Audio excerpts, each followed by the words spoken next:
সমাজকে সংস্কার করতে আমরা মানা করতে আমরা মানা করিনি। জুডিশিয়ারি সংস্কারকে আমরা মানা করছি। কিছু কিছু সংস্কার আছে যেগুলি সাংবিধানিক, সেগুলি জনপ্রতিনিধি ছাড়া ওই সরকার সংস্কার হয় না নর্মালি। বিএনপি একটা উদার গণতান্ত্রিক রাজনৈতিক দল হিসাবে চায় যে দেশে এমন একটা সরকার প্রতিষ্ঠা করা হোক যে সরকার হবে একটা অবাধ, সুষ্ঠু, গ্রহণযোগ্য প্রতিদ্বন্দ্বিতামূলক নির্বাচনের মাধ্যমে। যে সরকার হবে জনপ্রতিনিধিদের সরকার, যে সরকার জনগণের কাছে দায়বদ্ধ থাকবে এবং জবাবদিহিতামূলক থাকবে। সমাজকে সংস্কার করতে আমরা মানা করতে আমরা মানা করিনি। জুডিশিয়ারি সংস্কারকে আমরা মানা করছি। বাট কিছু কিছু সংস্কার আছে যেগুলি প্রাতিষ্ঠানিক, ওনারা করুক এখনই। কিছু কিছু সংস্কার আছে যেগুলি সাংবিধানিক, সেগুলি আইনগত, সেগুলি জনপ্রতিনিধি ছাড়া ওই সরকার সংস্কার হয় না নর্মালি।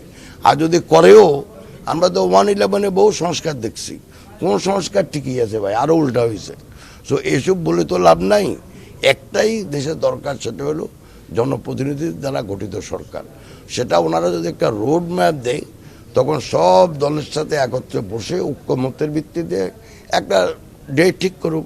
সেটা যদি কিছুদিন পরেও কেউ মানা করতেছে না, কিন্তু যত দিন মানুষ বুঝবে না কি হইতেছে, ততদিন দেশের রাজনীতি অস্থিতিশীল থাকবে, ততদিন দেশে অর্থনৈতিক প্রবৃদ্ধিও বাড়বে না, অর্থনৈতিক উন্নয়নও হবে না।